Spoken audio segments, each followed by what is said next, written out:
Hola, Ronald.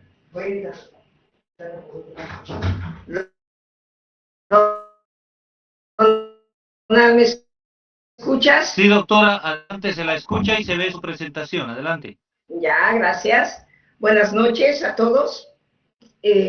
Como el doctor Ronald ya me presentó, digamos, vamos a empezar con generalidades de la psicopatología.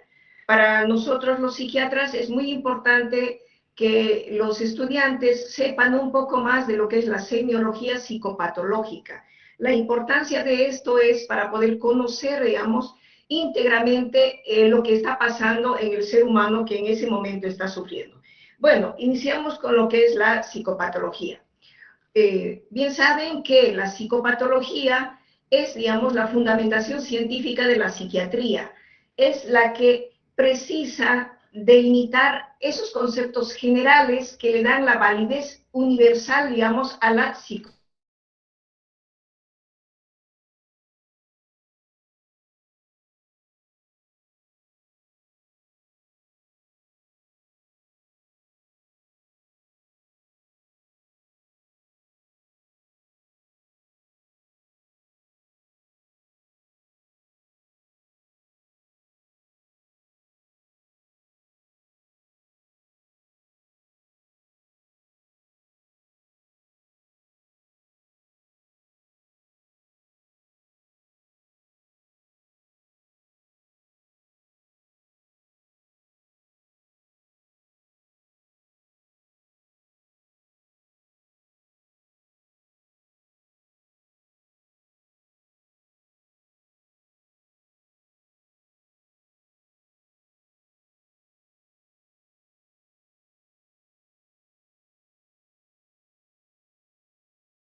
De estos signos y síntomas que son reveladores de alguna actividad mental o conducta normal.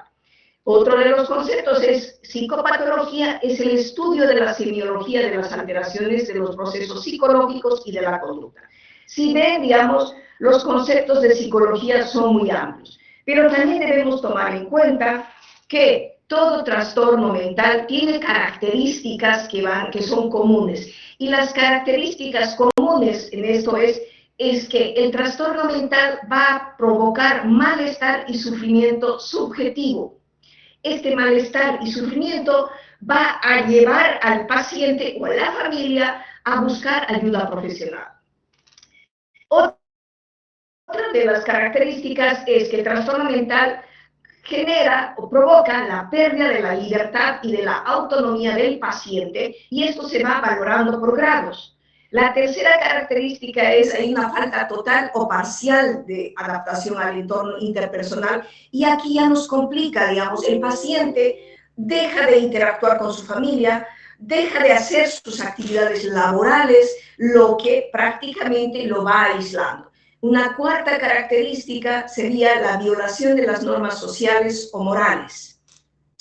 El paciente no consciente va a tender, digamos, el paciente que tiene trastorno mental va a tender a discrepar de estas normas, a violarlas, si quieren, o a no cumplirlas, las normas básicas sociales o morales que tenemos. A estas 4 características se han relacionado 2 más, digamos, porque hay que entender que para muchos esta conducta del paciente es incomprensible, pero también tomamos en cuenta de que no solo el paciente sufre, también, digamos, provoca sufrimiento, malestar, digamos, a la familia, y ahora que estamos con eso del estigma, digamos, a nadie le gusta, nadie quiere tener, digamos, entre comillas, un paciente que sufra de trastorno mental. Por ende, la psicopatología intenta, digamos, definir mediante principios generales qué conducta es normal y cuál es anormal. Para nosotros, para la psicopatología, ningún criterio es por sí mismo indicador de conducta anormal. Entonces, para esto nosotros tenemos que estudiar, analizar, profundizar más, digamos, el estudio y la intervención que vamos a hacer con ese paciente. También ningún criterio es por sí mismo suficiente para definir una conducta como anormal. Probablemente esto podría depender, digamos, de la clase de crianza que tiene, de cómo se han limitado o no las situaciones. Entonces, también acá nosotros debemos tener, digamos, un criterio muy amplio para poder discernir. Un tercer principio es que la anormalidad de una conducta debe ser siempre definida en virtud de varios criterios. No todo es como se ve, muchas cosas tenemos que interpretarlas de diferente manera. Por eso es que decimos que la conducta anómala es dimensional. ¿Cuándo hablamos de dimensional? Cuando los síntomas se observan o se ven en dimensiones. Un ejemplo, la ansiedad nosotros podemos catalogar leve, moderada, grave.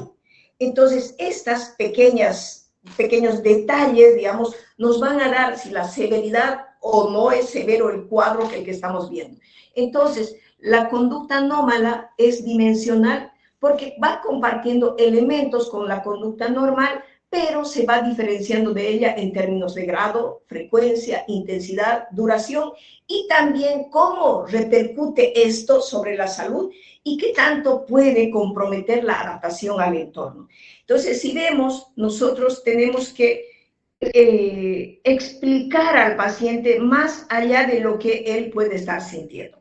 Por eso es muy importante, digamos, el concepto de anormalidad. Y hay algunos sinónimos que quieren, o sea, que se hablan, digamos, en el medio de conducta anómala o desviación de las normas, o conducta perturbada o desorganizada, o conducta desequilibrada que ha roto la armonía, digamos, o conducta irracional, cuando hay una negación o alteración de la razón.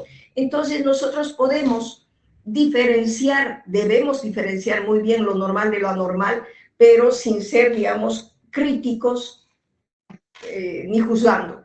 Entonces, patología, ya como término, resulta siendo la anormalidad indeseable en la función del organismo.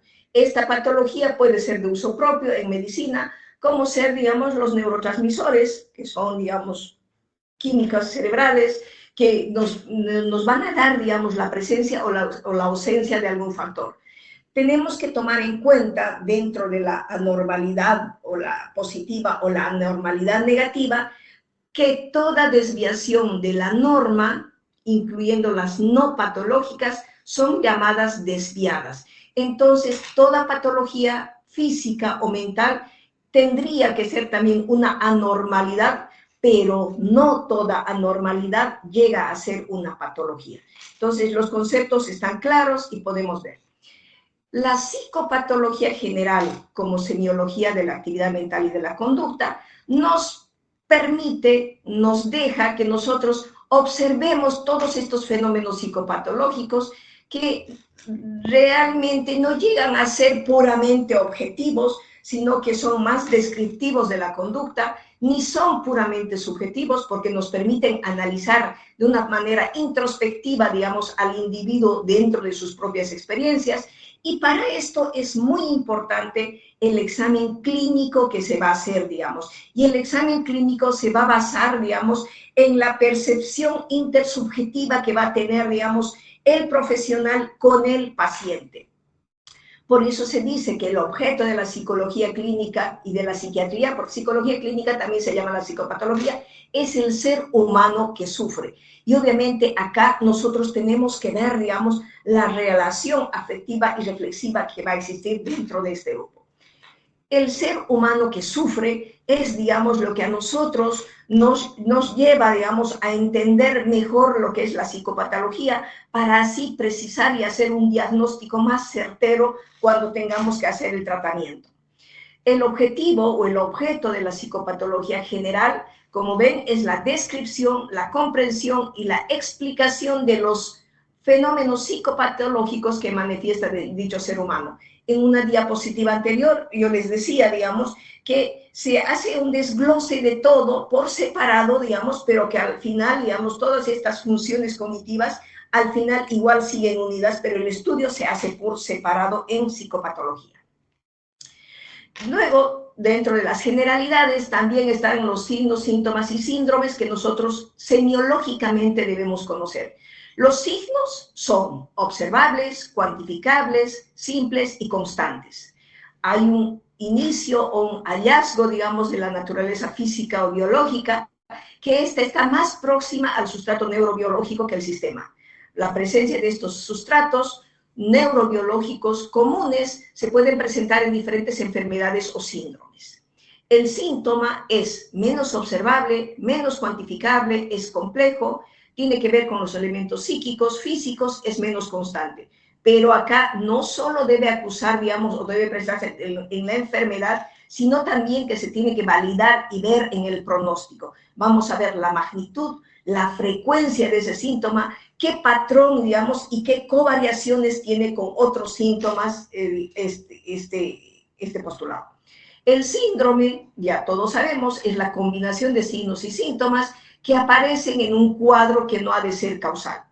En psicopatología tenemos muchos síndromes, psicopatología de la afectividad, podemos estudiar al síndrome depresivo, al síndrome maníaco, al síndrome disfórico. Dentro de los trastornos de la memoria tenemos al síndrome amnésico, el síndrome de Korsakoff. Dentro de los trastornos de la conciencia, el síndrome onírico, crepuscular, obnubilatorio. Dentro de los trastornos del pensamiento, el síndrome paranoide, el síndrome celotípico. Dentro de la sensopercepción tenemos al síndrome alucinatorio, el síndrome alucinósico. Tenemos dentro de los trastornos motores el síndrome catatónico, de agitación, pero para mejor estudio en psicopatología, nosotros hablamos del síndrome neurótico, del síndrome psicótico y del síndrome caracterizar o trastornos de la personalidad. Los trastornos neuróticos son, digamos, trastornos dimensionales, no son explicables según el concepto médico de enfermedad, y los síntomas característicos incluyen la ansiedad, la fobia, las obsesiones, las crisis disociativas de la conciencia, los cambios de humor, las disforias y las somatizaciones. No se olvide, cuando dijimos dimensional es porque podemos organizar los síntomas en dimensiones de leve, moderado a grave. Y esto nos da la ventaja de que podemos conseguir perfiles funcionales, podemos ver la severidad, digamos, de la patología y también la respuesta que puede tener al tratamiento dentro de lo que es la dimensional. Pero también vamos a ver, digamos, que los síndromes neuróticos son secundarios, digamos, dentro de la etiología a situaciones estresantes y somatomorfas. El síndrome psicótico, el exponente principal es el trastorno psicótico agudo y transitorio o crónico. Acá hay una afectación ya del deterioro de las funciones mentales, hay un compromiso de la sensopercepción del pensamiento, los mecanismos causales son biológicos, los factores ambientales son los desencadenantes, no son trastornos cuantitativos, pero sí son cualitativos porque va a alterar, digamos, la calidad de vida del paciente. Los síntomas característicos son las alucinaciones, los delirios o ideas delirantes, el trastorno del lenguaje, el trastorno psicomotor grave, va a tener descompensaciones profundas e inmotivadas en el estado de ánimo. Esto le va a generar aislamiento social grave, prolongado y obviamente, ¿no?, las conductas extrañas. El síndrome psicótico ya no es, digamos, una patología que se puede estudiar, digamos, tranquilamente. El síndrome, perdón, el trastorno psicótico normalmente, digamos, dentro del síndrome va a tener dos causas, la orgánica o exógena, que es provocada por diferentes situaciones que puede ser una hemorragia cerebral, intoxicaciones, abuso de sustancias, infecciones del sistema nervioso, y la funcional o endógena, que es de causa desconocida, tiene aspectos genéticos y hereditarios. Acá, cuando vemos lo orgánico y lo funcional, tenemos que ver que el orgánico tiene, digamos, es el que provoca un daño estructural, se puede tener una alteración, un daño anatómico que se puede demostrar. En cambio, en el funcional, digamos, no vamos a encontrar la lesión física estructural, y esta más se relaciona con las alteraciones neuroquímicas que están sobre los neurotransmisores, también, digamos, por ciertas situaciones sociales o pueden ser heredadas. Entonces, en el síndrome psicótico, nosotros tenemos que tomar en cuenta todas estas situaciones. El tercer grupo, que es el de mejor estudio para nosotros, es el síndrome caracterial o trastornos de la personalidad. Acá vamos a ver patrones de conducta inadaptada, donde el paciente sufre y hace sufrir a los demás. Van a estar, digamos, varias áreas psicológicas afectadas, como ser la cognitiva, la afectiva, la de la voluntad. Estos trastornos no son atribuibles a otros padecimientos mentales, pero sí son atribuibles a dos factores etiopatogénicos, la carga genética y el tipo de crianza. Eso quiere decir que herencia y ambiente tienen mucho que ver, digamos, dentro de los trastornos de la personalidad. Los tres grandes grupos de trastornos de personalidad, o clúster, si quieren, estamos en el clúster A, que está la personalidad paranoide, esquizoide, esquizotípica, el clúster B, que está el antisocial, límite, histriónico y narcisista, y el clúster C, que es dependiente, ansioso y obsesivo. Tenemos, digamos, dentro de este grupo ciertas características que cada uno va a ir cumpliendo. Dentro de otros conceptos básicos de la psicopatología general, tenemos que hablar de lo categorial o dimensional. Categorial significa que separa a los trastornos en categorías específicas. Un ejemplo, o es un trastorno depresivo mayor o no es. Esto nos va a facilitar la toma de decisiones dicotómicas, digamos, de que si es el diagnóstico o no es diagnóstico. El dimensional, hemos dicho, organiza los síntomas en dimensiones desde, un ejemplo, ansiedad leve, moderada a grave. Y esto nos da la ventaja de que podemos hacer perfiles funcionales y podemos saber la severidad y qué respuesta va a tener al tratamiento. Entonces, el primario, que es otro concepto que usamos, primario y secundario, los primarios son aquellos, digamos, síntomas que se consideran constituidos, intrínsecos o directamente derivados del mismo trastorno. Dentro de esto tenemos a las alucinaciones o delirios que son, digamos, o se presentan en un episodio de la esquizofrenia. Y los secundarios serían, digamos, síntomas, reacciones o consecuencias a efectos de otro síntoma primario o de una condición médica subyacente. Ya que tenemos, digamos, un ejemplo, la idea delirante de culpa o ruina que aparece, digamos, en el paciente o en el trastorno depresivo, digamos, grave, y que sería, digamos, ya grave. El ego sintónico y ego distónico son dos términos también que utilizamos. El ego sintónico significa que, digamos, está en sintonía con el yo. ¿Qué quiere decir? Que los comportamientos, los impulsos o los pensamientos son aceptados y son coherentes con la propia identidad del paciente. El paciente o la persona no percibe estos síntomas, estos comportamientos, como un problema y siempre está justificando su forma de actuar. Ego sintónico. Ego distónico es cuando hay un conflicto con el yo. El pensamiento, los impulsos o las conductas de la persona chocan con la autoimagen, digamos, entonces, y con los valores y los deseos de la persona. Esto, el ego distónico, le va a generar, digamos, alta angustia, incomodidad, ansiedad, por lo tanto, la persona suele desear cambiar. En el orgánico y funcional, vemos, digamos, trastornos orgánicos, donde hay un daño, digamos, de la estructura del cerebro, ejemplo por tumores, traumatismos o la enfermedad degenerativa como el Alzheimer, que, digamos, está afectando. Entonces, estos trastornos orgánicos con frecuencia van a tener síntomas que alteran, digamos, la memoria, la atención, el razonamiento. Entonces, y los trastornos funcionales es que, digamos, nosotros no vamos a encontrar una lesión estructural, pero sí vamos a encontrar o vamos a tener alteraciones neuroquímicas, digamos, o factores sociales que inciden en esto, o, digamos, que factores, situaciones heredadas o estresantes que nos van a complicar. ¿Cómo va a actuar el paciente? El paciente va a tener un comportamiento errático, sus emociones y síntomas físicos van a ser inexplicables, entonces va a ir, digamos, desestructurándose. Aquí tenemos, digamos, como ejemplo la esquizofrenia, la ansiedad, la depresión, etc. Y esto va a ir funcionando. ¿Qué es lo importante de las generalidades en este aspecto? La exploración psicopatológica que nosotros vamos a hacer. Nadie puede captar las vivencias psicológicas de un paciente en una sola palabra o en una sola consulta. La conversación y la observación de la conducta es el único modo, pero no lo vamos a hacer en una sola entrevista. La exploración debe hacerse en base a dos métodos, la introspección y la extrospección. Es muy importante que nosotros conozcamos esta parte.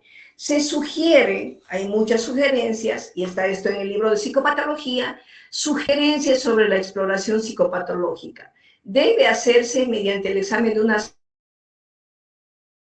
serie de áreas psicológicas con el fin de obtener una muy buena historia clínica que establezca la naturaleza del problema, emita un diagnóstico y sugiera un tratamiento. Para esto, la consulta debe dividirse. Primero, hay que ver, digamos, la actitud del paciente, la actitud pasiva con el paciente, preguntar el motivo de consulta, escuchar lo que te dice el paciente.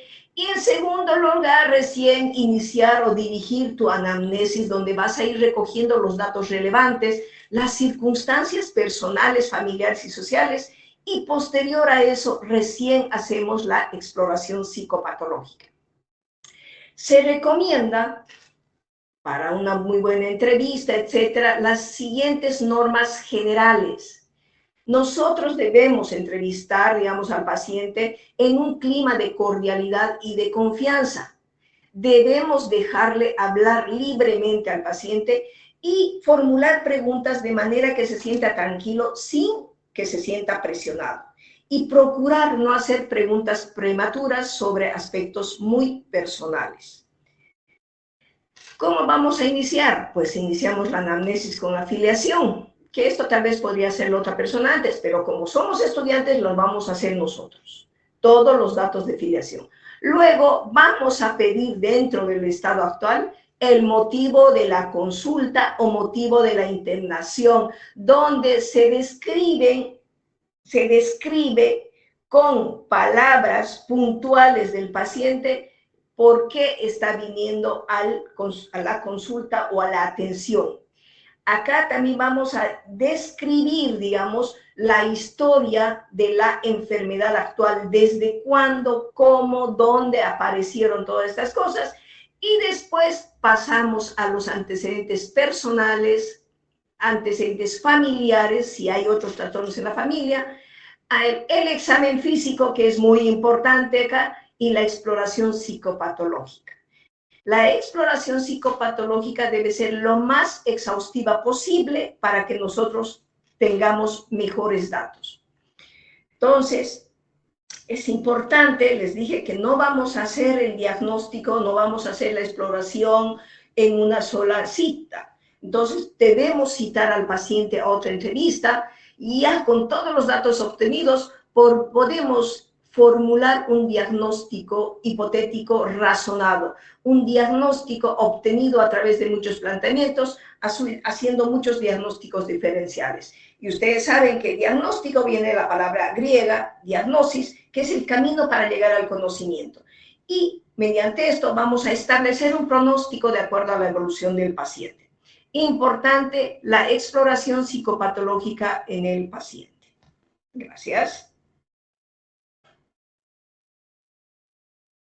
Ronald, ¿hay alguna pregunta?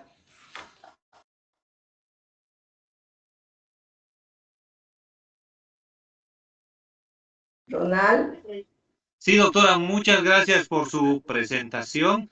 Le quedamos muy agradecidos.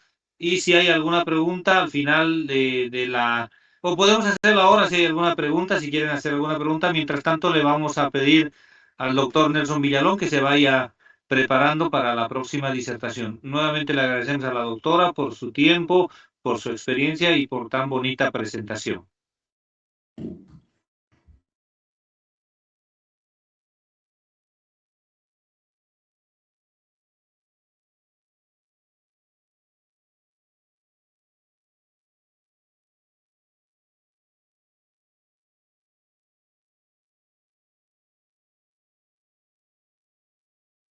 Doctor Nelson Villalón, ¿está conectado para que podamos ya ir iniciando con su presentación? ¿Qué tal? ¿Cómo está, doctor Tapia? Sí, estamos. Perfecto. Entonces, perdón, doctor, voy a aprovechar estos minutos para presentar al doctor Nelson Villalón. El doctor Nelson Villalón es médico psiquiatra, él también es un médico con muchos años de experiencia. Y el día de hoy le agradecemos infinitamente haber accedido a podernos apoyar en la presentación de un tema en este curso. Muchas gracias, querido doctor. Le cedemos los micrófonos y las pantallas para que pueda realizar la presentación. Muchísimas gracias. El agradecido soy yo por la invitación, por permitirme participar de este curso, ya que el motivo es algo muy loable, algo tan bueno que es parte de lo que es la medicina, además del conocimiento que también va a ser impartido para los alumnos. Agradecerle a todos los alumnos su participación y también a sus docentes por permitirnos realizar este curso. Ok, doctor Tapia, ¿podemos poner la presentación? Doctor, si gusta usted puede compartir la presentación. Hay un botoncito que dice comparte, ahí puede compartir para que usted tenga el dominio de pasar los slides y todo eso. Ok.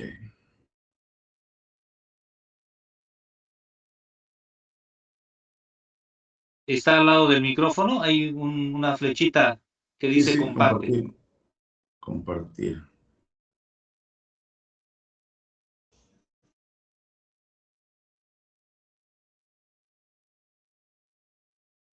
Un ratito.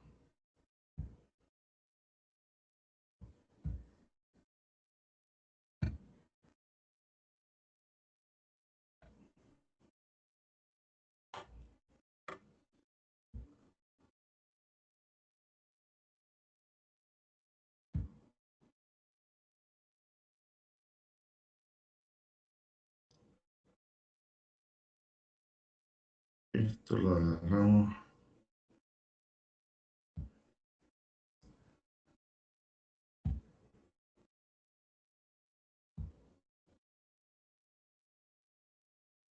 Ahí, ¿se está viendo? Sí, ya estamos viendo su presentación, doctor. Ok, bueno.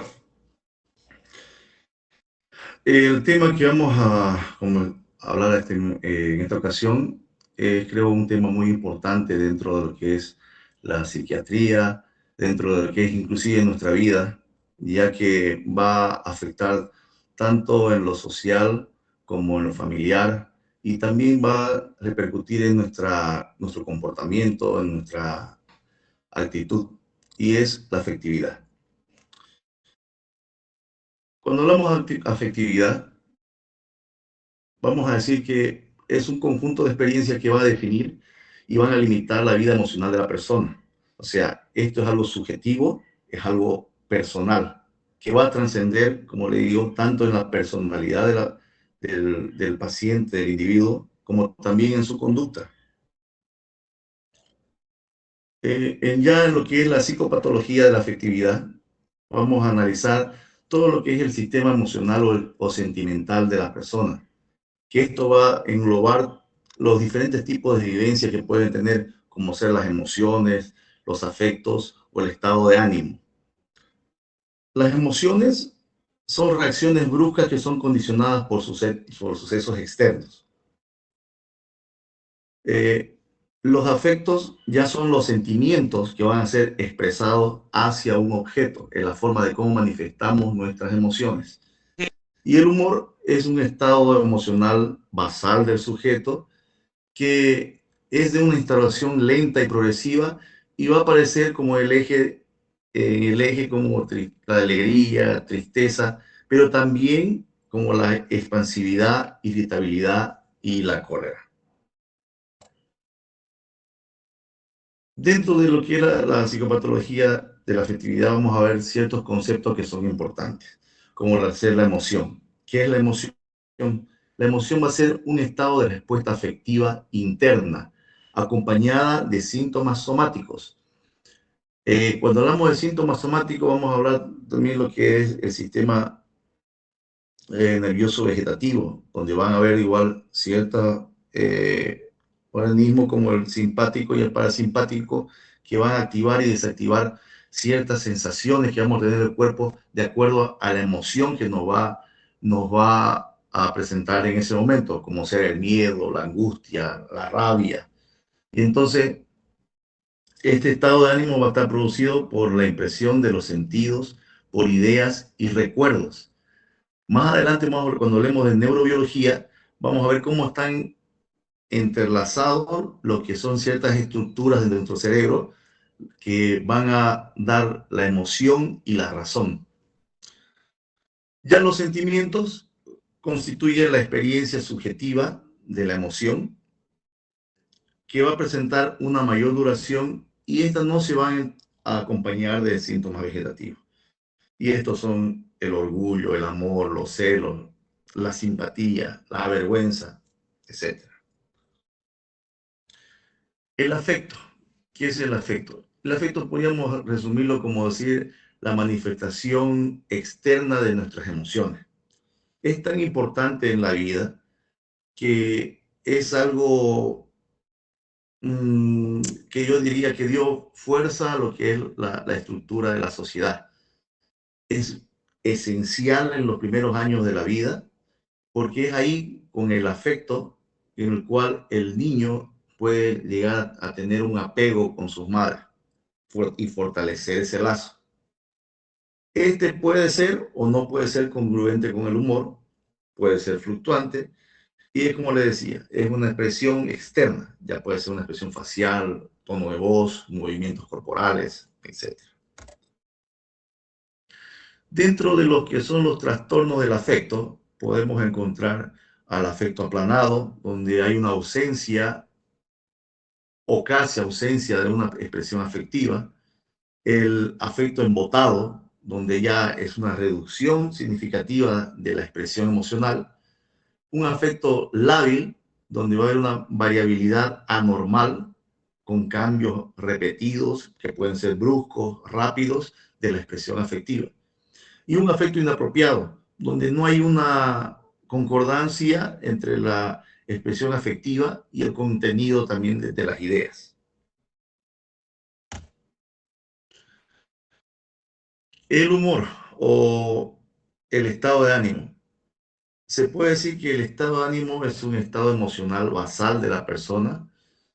Es la emoción mantenida y persistente que se va a experimentar de forma subjetiva. O sea, la persona es que lo siente. Una emoción generalizada y persistente. Entre los ejemplos está un estado de humor deprimido, un estado de humor disfórico, elevado, irritable, y el eutímico.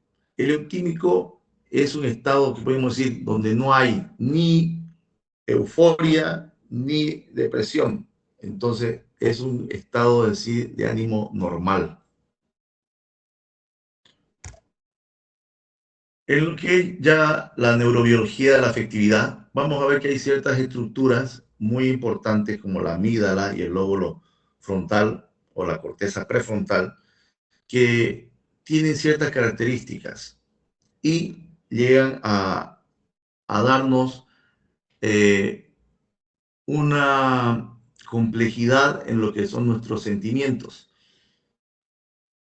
Hay una teoría que es la teoría de Beck, en el cual dice, nuestras emociones no son resultado de las situaciones, sino de la interpretación que le damos. Y es aquí donde interactúa la amígdala con el lóbulo frontal. El lóbulo, la corteza prefrontal es lo que nos da la razón.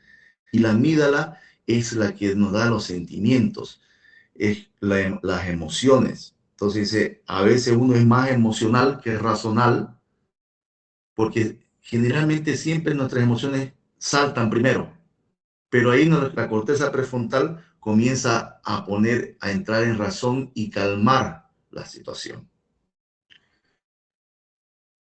Hay algo que, por ejemplo, en los trastornos de ansiedad, ¿qué es el trastorno de ansiedad? Es el miedo a lo desconocido, ¿no? Generalmente la persona siempre se pone a pensar que lo peor. Entonces, y esto le causa un temor. Yo le digo a mi paciente hagan de cuenta como que están en una pesadilla.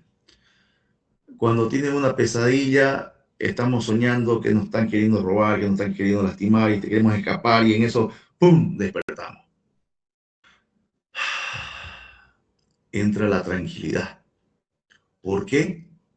Porque ahí justo comienza nuestro lóbulo frontal, nuestra corteza prefrontal, a dar la razón y decir, no, era solamente un sueño. Y ahí el parasimpático comienza a calmar todo. Y eso es cómo interactúa la amígdala con el lóbulo prefrontal. Bueno, aquí en esta imagen podemos ver todo lo que es el sistema límbico, donde está igual el hipocampo, que también es muy importante, donde están los recuerdos. Y es ahí justamente donde también nuestras emociones pueden estar regidas por los recuerdos. Nos acordamos de ciertas situaciones alegres, como también nos podemos recordar de ciertas situaciones que no han sido muy, muy agradables, que nos pueden causar temor, tristeza y todo eso, ¿no? Bueno, aquí son igual imágenes de cortes donde podemos ver dónde se encuentran las amígdalas, dónde están igual la corteza prefrontal, el hipocampo.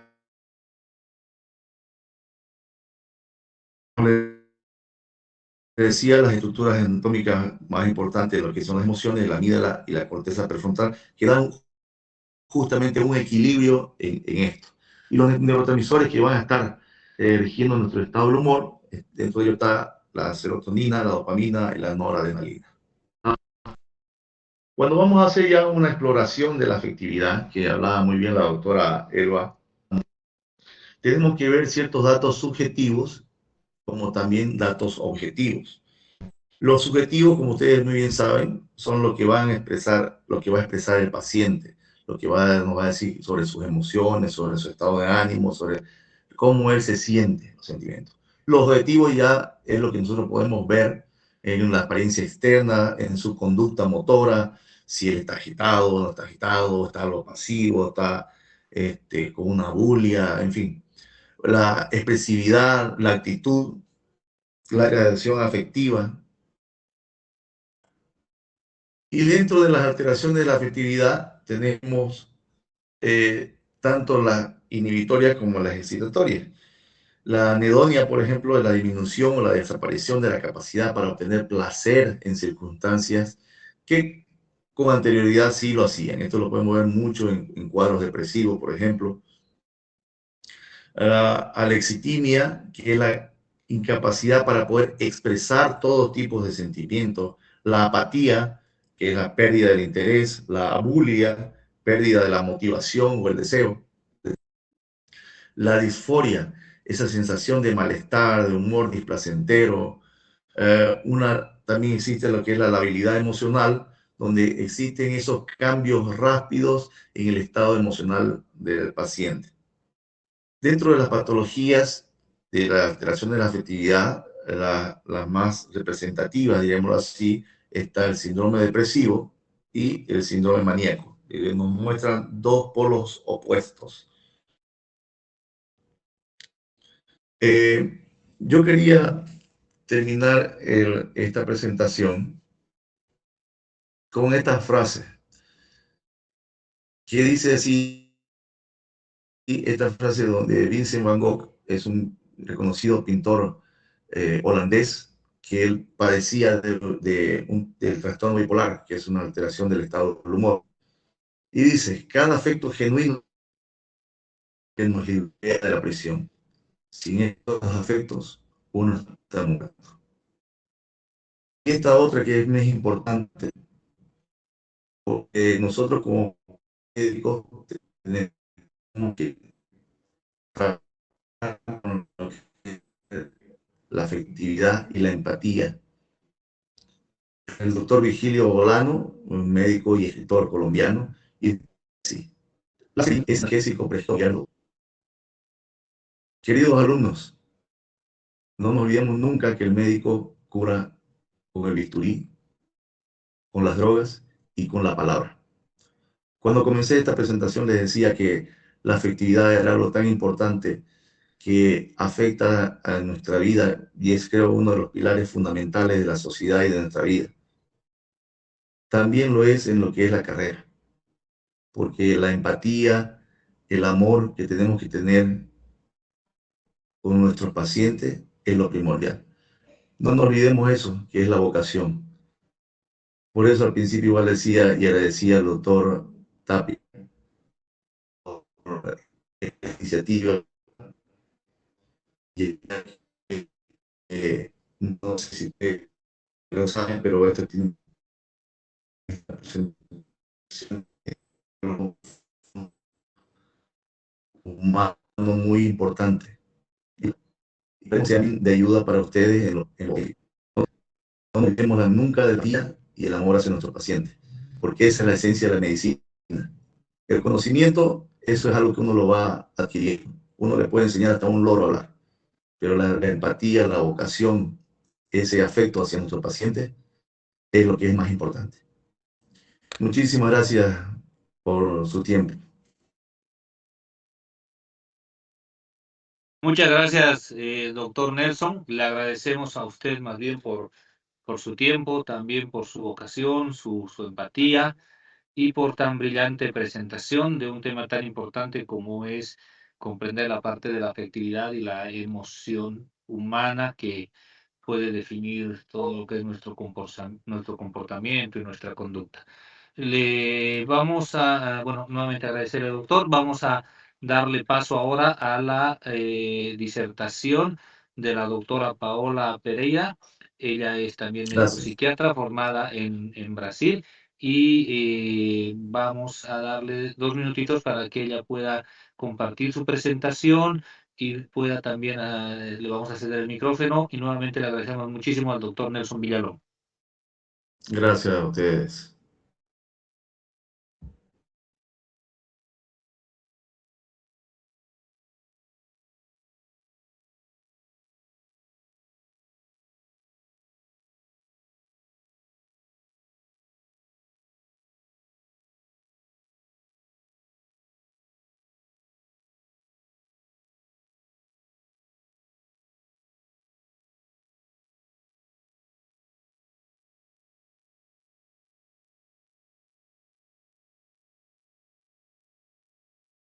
Doctora Paola Pereira, ¿está conectada para continuar con las disertaciones? Buenas noches, doctor. Sí, estoy intentando ahorita Buenas compartir noches. la imagen. Espérame un ratito, Sí, por al lado favor. del botoncito de micrófono, ahí está el link para poder compartir. Sí, solo que no sé por qué me sale que no estoy pudiendo compartir, por eso tengo a ver, ya, espérame un ratito.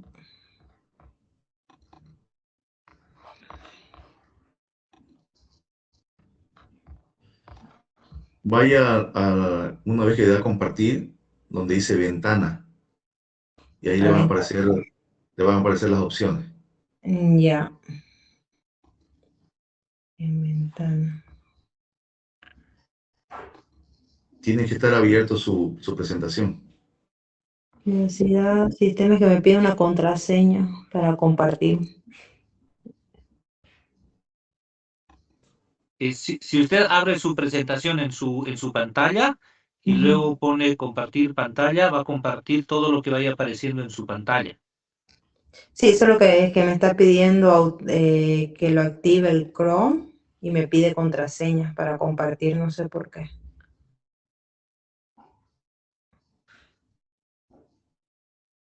Mm.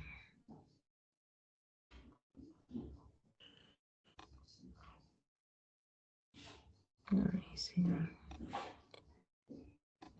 Mm.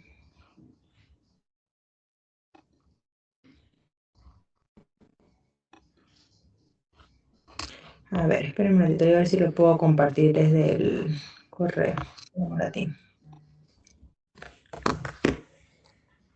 Ok, doctora, no hay problema, la esperamos. Vale.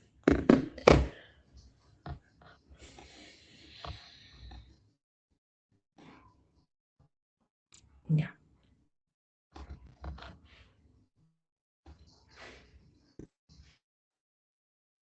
Ahí comparte, disculpe. Ahora sí, la estamos viendo. Ah, creo que sí. Solo me da para compartir así. Espera, voy a ver si lo puedo abrir.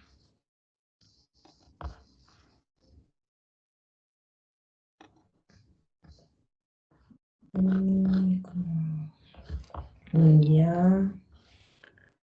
Presentación de diapositiva. Ahí se puede ver.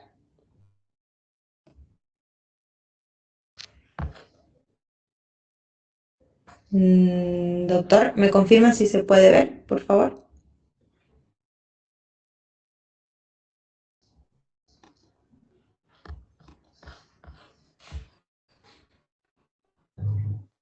Ahora sí se puede ver.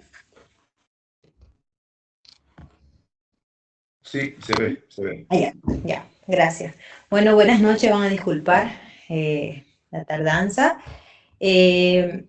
Como el doctor Tapia mencionó, soy la doctora Pereira y les voy a, en este taller, les voy a compartir un poco sobre el tema de la psicopatología de la sensopercepción y del pensamiento. Si bien son funciones psíquicas que complejas, ¿no? Entonces intenta hacerlo más concreto y entendible para poder enfocarnos tanto en la parte de la sensopercepción y pensamiento, ya que son diferentes, ¿no? Ya. Entonces, para entrar en el tema, vamos a, tanto la sensopercepción como el pensamiento, al igual que las otras funciones psíquicas que ya han ido hablando los doctores, nosotros lo evaluamos a través del examen mental, ¿no? En los pacientes que podemos ver estos tipos de alteraciones, mayormente son en los trastornos psicóticos, en los trastornos afectivos y en los trastornos orgánicos. Si bien es una función psíquica, también va a tener una base neurobiológica, ¿no? Entonces hay una parte de nuestro sistema nervioso central, ¿no? De la parte de neurología que está comprometida, ¿no? Entonces estas alteraciones, especialmente la sensoperceptiva, van a involucrar parte de la corteza asociativa sensorial y los circuitos de dopamina mesolímbica. También en estos cuadros orgánicos que yo mencioné, que son los cuadros relacionados con algún tipo de lesión, ¿no? Que es de lesión neurológica, o cuadros también hablando de una neurodegeneración, digamos, ¿no? Como antes le llamamos las demencias, podemos ver que se destaca esa disfunción del tálamo y de las áreas de integración. Por eso en estos pacientes también podemos hallar algunas alteraciones sensoperceptivas, más que todas las alucinaciones visuales, ¿no? Y en algunas ocasiones también las auditivas, que vamos a hablar un poquito más adelante. Entonces, para comenzar, vamos a hablar de la psicopatología de la sensopercepción. Entonces, como definición, nosotros tenemos que la sensopercepción es la función que permite la captación de estímulos y su posterior interpretación. Por eso es que viene el nombre de senso, que es la parte sensorial, y la percepción es como también la persona, nosotros la interpretamos. Entonces, esa sensopercepción, todos nosotros la tenemos como una función.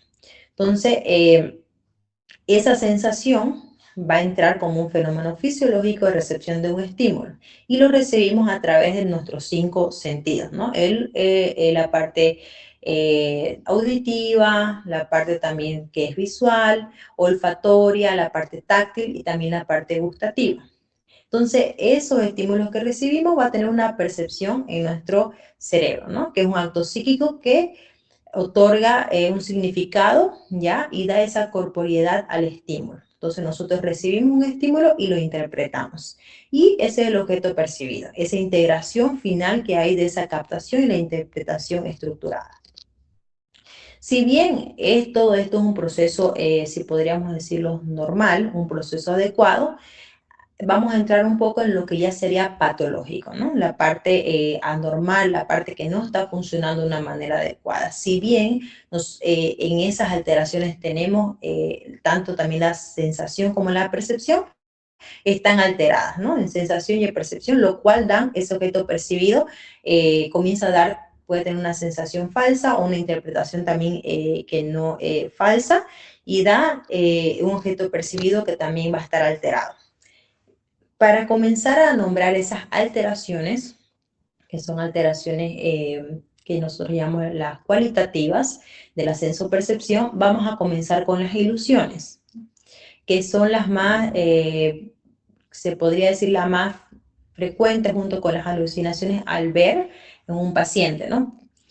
Estas ilusiones es una percepción distorsionada de un objeto real. Entonces nosotros tenemos un objeto real, o sea, que está ahí presente, ¿ya?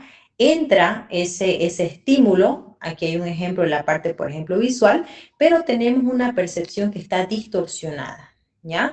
Entonces, aquí hay un ejemplo que hay un bultito colgado, entonces existe, está ahí ese bultito, solo que yo lo veo y yo lo estoy interpretando como que es una sombra, como que tal vez es aquí lo ponen como un monstruo, ¿no? Y eso obviamente me va a producir algún tipo de reacción también negativa, ¿no? Esa percepción distorsionada. Entonces, eso lo podemos encontrar en alteraciones afectivas, que pueden ser gatilladas por estados de ánimos intensos, por ejemplo, cuando tengo mucho miedo o una tensión extrema, entonces puedo llegar a tener este tipo de alucinaciones, ¿no? Estoy, por ejemplo, con esa tensión, con ese miedo, entonces veo en mi esquina hay un bulto, entonces pienso que es una persona que me está observando, pero cuando yo me acerco y veo, simplemente es un montón de ropa que yo dejé ahí, ¿ya?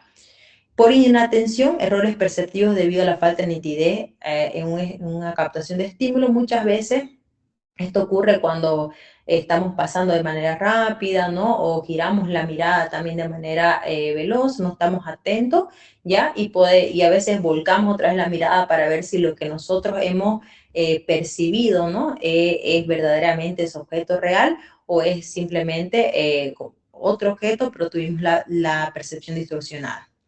Y la pareidolia es una organización voluntaria y consciente de formas a partir de estímulos vagos, ¿no? Ver rostros en las nubes, por ejemplo, ¿no? Dar esas interpretaciones en esas ocasiones, ¿ya? En estos 3 tipos de situaciones podemos nosotros, o el paciente puede presentar estas ilusiones, ¿no?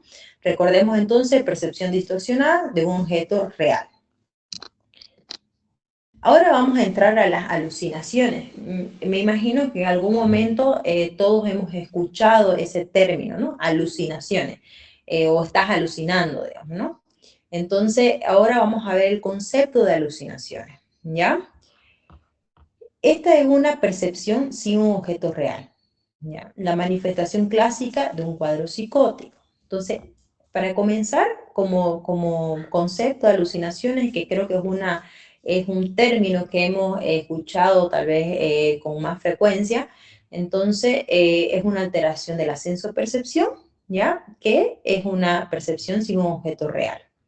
Entonces, por ejemplo, aquí tenemos un ejemplo de la parte visual. Aquí no existe un objeto, ¿ya? No hay ese objeto real, pero el paciente lo interpreta como si hubiera, ¿ya? Como si hubiera una persona, un insecto, un animal. Entonces, le dan esa frescura sensorial, se sienten físicas y se sienten reales. Entonces, también para que nosotros podamos caracterizar como una alucinación es que el paciente sí cree firmemente que lo que él está viendo, lo que él está escuchando, lo que él está sintiendo, si fuera alguna alucinación táctil también, es real, ¿ya? Se perciben en el espacio externo al paciente. Entonces, por eso es muy importante cuando nosotros hacemos el examen mental del paciente para indagar si es que el paciente está teniendo estas alucinaciones, es si las voces o si que escucha son dentro de su cabeza o vienen de afuera, ¿no? O si, por ejemplo, lo que él está viendo en ese momento ocurre cuando él está con los ojos cerrados, está echado, está en una situación de tranquilidad, o mismo él estando despierto, él estando vigil, está viendo las personas o los objetos, ¿no? Y la convicción, como yo le decía, el paciente cree firmemente, ¿ya?, de que eso es real, ¿no? Las más frecuentes que podemos ver en los pacientes son las auditivas, ¿no? Entonces son voces o muchas veces también son sonidos que puede escuchar el paciente, música, ¿no? Entre estas voces las más también predominantes son las voces imperativas, ¿no? Donde quiere decir que las voces ordenan al paciente, ¿no? Que haga, que no haga, o muchas veces también de que haga daño a alguien, se haga daño a él. Y aparte de esas imperativas, también hay algunas que son como de crítica, ¿no? Entonces incomodan bastante al paciente porque critican todo lo que hace, ¿no? O insultan también al paciente. Entonces, esta también es importante destacar que es una semiología central de la esquizofrenia. Entonces, nosotros cuando pensamos en un cuadro de esquizofrenia, que más adelante, cuando lleven también la parte de trastornos psiquiátricos crónicos en psiquiatría, van a ver de que uno de los criterios para que podamos decir que tiene esquizofrenia son estas alucinaciones, ¿no? Las alteraciones sensoperceptivas. Visuales también podemos encontrar, ¿no?, que son sugestivas mayormente a cuadros orgánicos, ¿no? Esas lesiones, lesiones cerebrales o los cuadros neurodegenerativos también podemos encontrar, ¿no? Y alteraciones del sueño. Existe también la senestésica, sensación de cambios físicos en los órganos internos. Entonces el paciente dice que esos órganos se están moviendo, digamos, ¿no?, dentro de él. También existen las alucinaciones olfatorias, ¿no? Son menos frecuentes, pero existen. Entonces, mayormente los pacientes describen eso como que están oliendo a muerto, huelen a podrido, carne podrida. Las alucinaciones también gustativas, menos frecuentes, pero también pueden presentarse. Son aquellas donde el paciente también siente un sabor amargo o a fierro, ¿no? Entonces los pacientes describen eso, recordemos, a veces sin que haya algún tipo de estímulo de comida o algo que sea compatible a ese sabor que sienten los pacientes, ¿no? Y por último, también podemos encontrar las alucinaciones táctiles, ¿no? Donde el paciente siente que lo están tocando o a veces sienten como que hormigueo o insectos o que algo se mueve en la parte del cuerpo, ¿ya? Externo, ¿no? Son diferentes a las senestésicas. Otro tipo de alteración cualitativa de la sensopercepción es la pseudoalucinación, ¿ya? Estas son percepciones sin objeto ubicadas en el espacio interno. Entonces, las alucinaciones, espacio externo, ¿ya? Entonces, el paciente, todo ese ruido, las voces, vienen de la parte externa y él consigue reconocer eso, ¿no? Entonces, cuando nosotros hacemos el examen mental en el paciente, es importante preguntar eso porque el paciente consigue muchas veces diferenciar eso. Entonces, y hay otros pacientes que hablan de que él escucha dentro de su cabeza las alucinaciones. Entonces, Entonces están la diferencia entre pseudoalucinación y alucinación sería de que la pseudoalucinación está dentro de la cabeza, en el espacio interior, ¿no? No tienen también una corporeidad física o acústica real y la vivencia que se experimenta como impuesta o voces ajenas a la propia voluntad, ¿no? Muchas veces tiene un gatillo o un factor también que desencadena que es interno. Son frecuentes en los cuadros de esquizofrenia donde el paciente relata escuchar voces en su mente, ¿no? Y que dirigen su actuar también. Y tenemos la alucinosis, que es una percepción sin objeto también, pero donde el juicio de la realidad se mantiene. Si bien habíamos hablado aquí, dentro de las alucinaciones, ¿no? De que no hay objeto, hay la ausencia de crítica inicial, ¿no? Entonces el paciente pierde ese juicio de la realidad. Entonces, en cambio, en estas alucinosis, ya en la crítica, el insight del juicio de la realidad está conservado, ¿no? Entonces, el paciente mantiene esa crítica, sabe que lo que no percibe, de lo que está percibiendo no es real, típicamente asociada a estados tóxicos orgánicos, por ejemplo, en el consumo de sustancias, ¿no? Algunos síndromes de abstinencia, ¿ya? Y se proyecta en el espacio externo, pero no genera una convicción delirante, ¿no? Acá hay una tabla donde podemos ver, ¿no? Ilusión, entonces, objeto real en espacio externo, ¿ya? Y el insight de la crítica puede ser variable. En cambio, la alucinación, ¿ya? El objeto real no existe, ya el espacio es externo también y no tiene el insight, ¿no? Tiene la crítica. Entonces, el paciente cree firmemente de que es real. ¿Ya? La pseudoalucinación, no hay objeto real, pero el espacio es interno, sucede dentro de la cabeza del paciente y también la crítica es nula en ocasiones. Y la alucinosis, objeto real, espacio externo y está conservado todo lo que es la parte de la crítica. ¿Ya? Estas son las alteraciones más comunes, las que nosotros vemos, ¿ya? Cuando hablamos de sensopercepción. Entonces, cerrando esto, vamos a irnos a ver la parte del pensamiento, ¿ya? Y es importante porque en lo que nosotros vayamos avanzando, vamos a ver esa gran diferencia que hay entre dos conceptos que hemos escuchado como alucinación y delirio y que muchas veces he visto de que se confunde bastante en algunos estudiantes, ¿no? Entonces confunden mucho la alucinación con el delirio, que preguntan cuál es la diferencia, o a veces piensan que es lo mismo. Entonces, vamos a separarnos un poco de todo lo que es alucinación, que son alteraciones de la sensopercepción, y vamos a comenzar con pensamiento, ¿ya? Entonces, el pensamiento es una función superior que integra el juicio de realidad, ¿ya? Su evaluación semiológica requiere desglosarlo en 3 vertientes que son importantes. O sea, que esta función psíquica que nosotros tenemos, ya que todos tenemos, que es el pensamiento, nosotros vamos a evaluarla en su curso, en su forma y en su contenido. Para poder evaluar todo esto es a través también del examen mental, ¿no? La evaluación que nosotros hacemos, ¿ya? Y es muy importante también mencionar que esta evaluación la hacemos de acuerdo a cómo nos habla el paciente, ¿ya? Entonces, ¿cómo yo voy a saber cómo y qué está pensando mi paciente? Obviamente a través del examen mental, pero cómo el paciente cómo está su lenguaje, cómo él lo está haciendo, en qué curso me está hablando, en qué forma me está hablando y también qué es lo que me está hablando, que sería el contenido, ¿ya? Entonces, vamos a comenzar primero con las alteraciones que hay en el curso, ¿no? Si bien, por ejemplo, ya el curso adecuado es muchas veces ese hablar pausado que nosotros tenemos sin llegar a la identificación y obviamente sin hablar de una manera rápida que no se nos pueda entender, ¿no? Entonces ahorita vamos a ver la parte del curso del pensamiento, ¿no? Aquí nosotros podemos destacar como alteraciones, ¿ya? La lentificación, ¿no? El pensamiento enlentecido. ¿Cómo yo voy a saber que el pensamiento está lento a mi paciente? Porque él me va a hablar de una manera más lentificada también, ¿ya?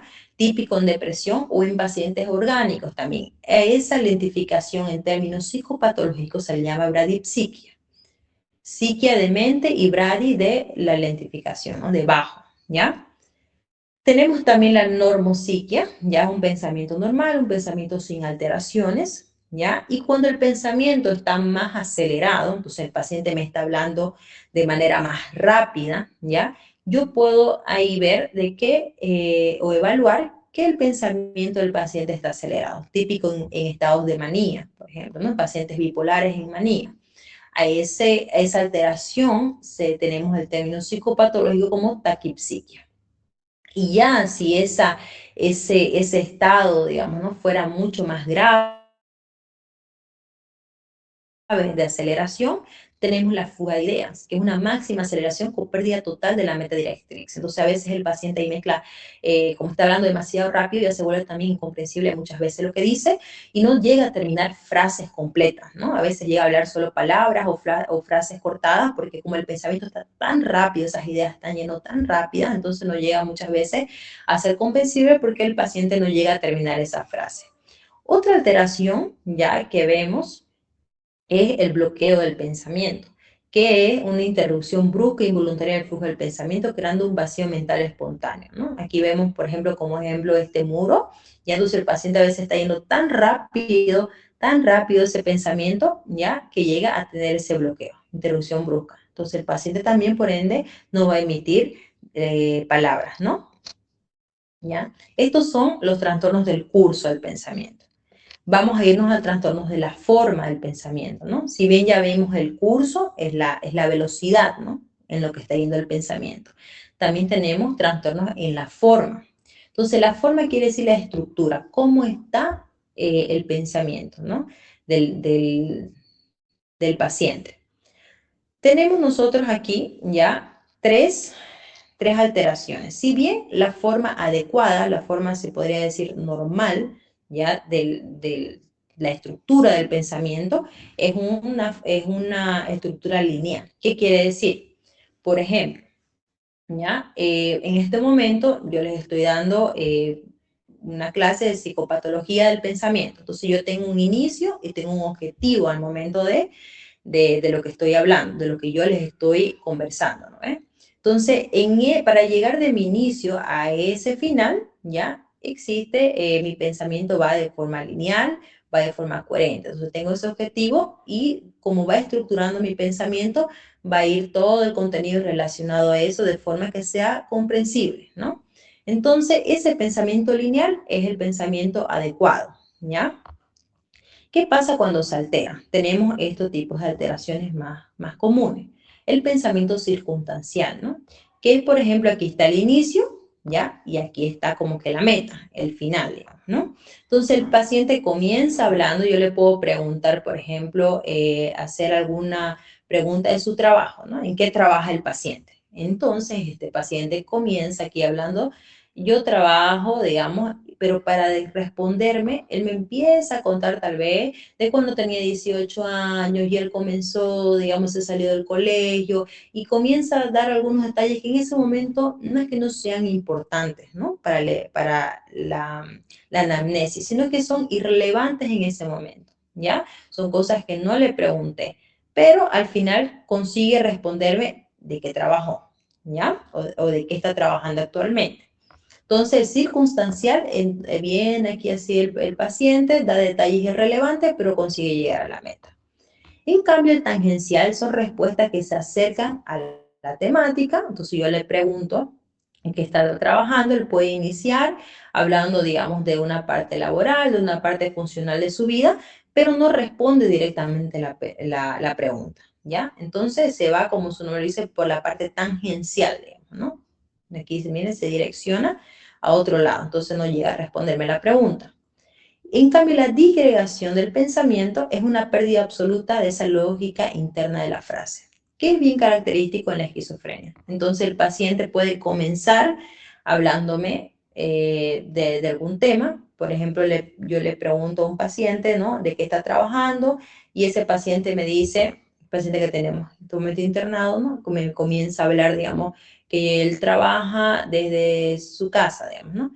Y le digo, ¿en qué trabaja? Y ahí comienza a hablar de militares, de universidad, de cosas negativas, contabilidad y otros temas. Entonces va perdiendo esa lógica. Y cuando termina el paciente de hablar, si se puede decir, no me respondió la pregunta en total y aparte de eso no se entiende muy bien lo que el paciente quiso decir, ¿no? Entonces se pierde esa coherencia, se pierde la lógica en el tema que él me está hablando. ¿Ya? Estos serían las más frecuentes en la parte de la estructura del pensamiento, ¿ya? Y los trastornos del contenido del pensamiento. Tenemos también las ideas delirantes, ¿no? Y creo que también en algún momento ustedes han escuchado del término delirio, ¿no? Y hemos tal vez dicho es que se está delirando, digamos, ¿no? Entonces, ¿qué serían esas ideas delirantes, ¿no? ¿Qué sería un delirio, ¿no? Entonces, para empezar como concepto, es un juicio falso, es una idea, ¿no? Es una creencia que es irreductible y que condiciona profundamente la conducta del paciente. O sea que como es irreductible, como es una creencia, ¿ya? Falsa que tiene el paciente, va a condicionar esa conducta. Entonces el paciente va, se podría decir, accionar o se va a comportar en relación a esa creencia que él tiene, ¿ya? Ese es el concepto, vendría a ser el concepto de un delirio, ¿no? ¿Ya? Es muy importante también saber de que existen varios tipos de delirio, ¿no? Y es importante en el momento que yo hago la evaluación del examen mental, preguntar cómo el paciente llegó a esa creencia o esa idea, porque eso también es muy interesante el saber. Por ejemplo, aquí les puse las más comunes, ¿ya? Pero existe otro tipo de trastornos otro contenido de ideas delirantes, que es el celotípico, ¿no? Cuando el paciente cree de que su pareja le está siendo infiel, digamos, ¿no? Entonces, ese contenido, por ejemplo, de infidelidad, creo que no suena tan sacado de la realidad, porque puede pasar, digamos, ¿no? Entonces, es muy interesante saber cómo el paciente también llega. Entonces, una de las características del delirio es cómo el paciente llega también a esa creencia que es irreductible, porque no es lo mismo, y una vez yo entrevisté a un paciente que me decía de que él creía que su pareja le era infiel, ya, porque cambió el clima. Cambió el clima y él supo que su pareja le estaba haciendo infiel. Entonces, ¿cómo llega, no ves, a esa idea delirante? Ya no es lo mismo que diga, mire, yo vi en el celular, o yo lo observé, lo vi con otra persona, ¿no? Entonces, el contenido también es importante lo que me dice, pero al igual como el paciente llega a esa idea, ¿no? Cuando el contenido no es tan irreal, digamos, ¿no? Entonces, entre los más comunes, nosotros tenemos el tipo de idea delirante de persecución, donde hay una convicción absoluta de ser el blanco del daño, ¿no? Hay un acoso, un complot, entonces el paciente se siente, como su nombre dice, perseguido, siente que le quieren hacer daño, ¿no? Lo están acosando. El referencial, la creencia de que los eventos externos o neutros causales tienen un significado personal dirigido al paciente. Entonces, por ejemplo, muchos pacientes ven la tele, dicen que es un mensaje para él, escuchan una música y dicen, es que esa música me están amenazando con esa música, para mí, o es una dedicatoria, o es una indirecta, digamos, ¿no? Hay un paciente que tenemos que él se puso agresivo con su familia y cuando preguntamos qué pasó, él dijo que la familia comenzó a mover las piernas. Entonces, él dijo, es que ellos movieron las piernas y ellos me estaban amenazando con eso. Entonces, eso es una cosa más autorreferencial. Entonces, lo que la parte de otras personas sucede de manera externa, otros estímulos externos, él dice de que es para él. Los megalómanos, perdón, es una convicción de poseer facultades o poder e identidades extraordinarias. Entonces son los pacientes que dicen que ellos tienen el poder, que ellos son poderosos, que ellos son muy ricos, ¿no? Que ellos tienen profesiones, por ejemplo, varias profesiones a la vez, ¿no? Identidades extraordinarias también, ¿no? Entonces pueden existir. Otro tipo de delirio, ya, son los celotípicos que les comenté, los místicos religiosos, que son bastante también común en pacientes en manía, ¿no? En trastornos bipolar o en esquizofrenia, donde la persona habla mucho de Dios. Entonces habla de que él es el enviado de Dios o de que Dios le habla, ¿no? Entonces, todo el tiempo el contenido del paciente son temas religiosos, ¿no? Otro tipo de contenido que podemos ver en los pacientes son las ideas obsesivas, ¿no? Son pensamientos persistentes reconocidos como absurdos, pero que el paciente identifica como propios, ¿ya? Como propios. Entonces tenemos los egodistónicos que generan profunda incomodidad y ansiedad al chocar con el yo real del paciente, ¿ya? Existe una resistencia donde el paciente despliega una lucha interna constante para ignorarlas, ¿no? Pero no consigue porque son más intrusivas. Esta idea obsesiva siempre se va a caracterizar porque son pensamientos intrusivos en el paciente. Por más que exista esa resistencia, el pensamiento va a ganar y se va a entrar, digamos, en todo lo que es la parte del pensamiento, ¿no? Y tenemos que también ahí reconocer que el insight, reconocimiento de la idea, de la irracionalidad de la idea, es otro tipo de característica que vemos en esta idea obsesiva, ¿ya? Entonces, el paciente puede decir, digamos, ¿cómo voy a pensar eso? O no tiene sentido lo que yo estoy pensando de esta manera, digamos, ¿no? Pero mismo así existe esa intrusión, por lo cual él causa ese sufrimiento y va a causar esa incomodidad al paciente, ¿no? De esa idea obsesiva, ¿ya? Es importante, ¿no?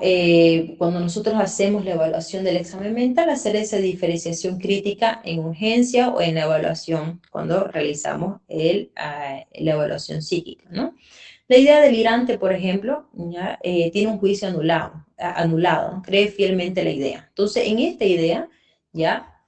El paciente tiene como una desconexión de esa realidad, ¿no? Entonces, el juicio está totalmente desviado o anulado, porque el paciente cree fielmente o que lo están engañando, o que lo están persiguiendo, o que son el Mesías, digamos, ¿no? Cree fielmente eso. En cambio, una idea obsesiva, el juicio está conservado, sabe que la idea es absurda. Mismo así el paciente lo puede decir, ¿no? Pero sabe de que ese contenido, digamos, no tiene mucho sentido. La conciencia del yo, una idea delirante, ya que es egosintónica, está en sintonía con su estado actual. Entonces no le genera un conflicto existencial, no le va a generar en sí mucho sufrimiento, ya, muchas veces, o ese conflicto existencial, porque él, digamos, lo cree fielmente. En cambio, en la conciencia del yo, en la parte de la idea excesiva, lo está viviendo como un cuerpo extraño, es perturbador para él, ¿no? Entonces es una idea que él no puede controlar en su cabeza, ¿no? Y le causa bastante sufrimiento. Idea delirante y una resistencia, ¿no? No existe porque él acepta la idea como una nueva realidad, ¿ya? Y la idea obsesiva, entonces, intenta luchar activamente contra ella, ¿ya? Eso es lo que intenté resumirles para el taller de todo lo que es sensopercepción y pensamiento. ¿Ya? Muchas gracias. Y si tienen alguna pregunta también, por favor, pueden hacerla. Gracias. Muchas gracias, doctora Paola. Le agradecemos infinitamente también a la doctora Paola Pereira. Como les comentaba, la doctora Paola Pereira es médico psiquiatra formado en el Brasil, actualmente docente universitaria en una de las universidades de Santa Cruz y también jefa de docencia e investigación del Hospital Psiquiátrico Benito Meni. Y a pesar de todas estas obligaciones que ella cumple diariamente, pudo acceder y sacarse tiempo para ayudarnos a completar las disertaciones del día de hoy, así que le agradecemos muchísimo. Si hay alguna pregunta, creo que Diana Navarro nos tiene una pregunta. Adelante, por favor.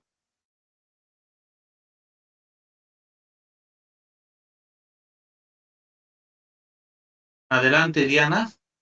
¿Tiene una pregunta? ¿Está levantando la mano?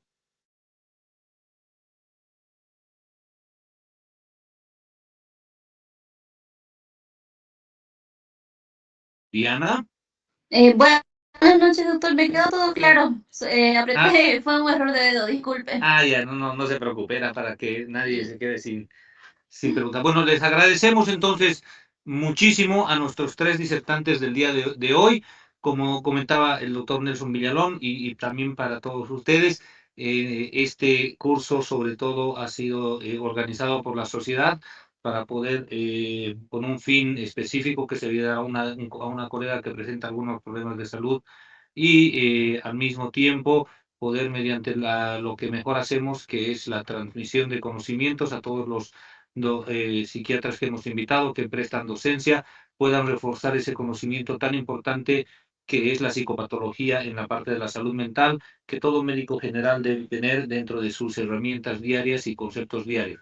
Vamos a dar con la presentación de la doctora Pereira, finalizado las disertaciones del día de hoy, y mañana vamos a ir completando el resto de las disertaciones que faltan, así que les agradezco a todos los que han asistido y los esperamos mañana, por favor, a la misma hora y por el mismo canal.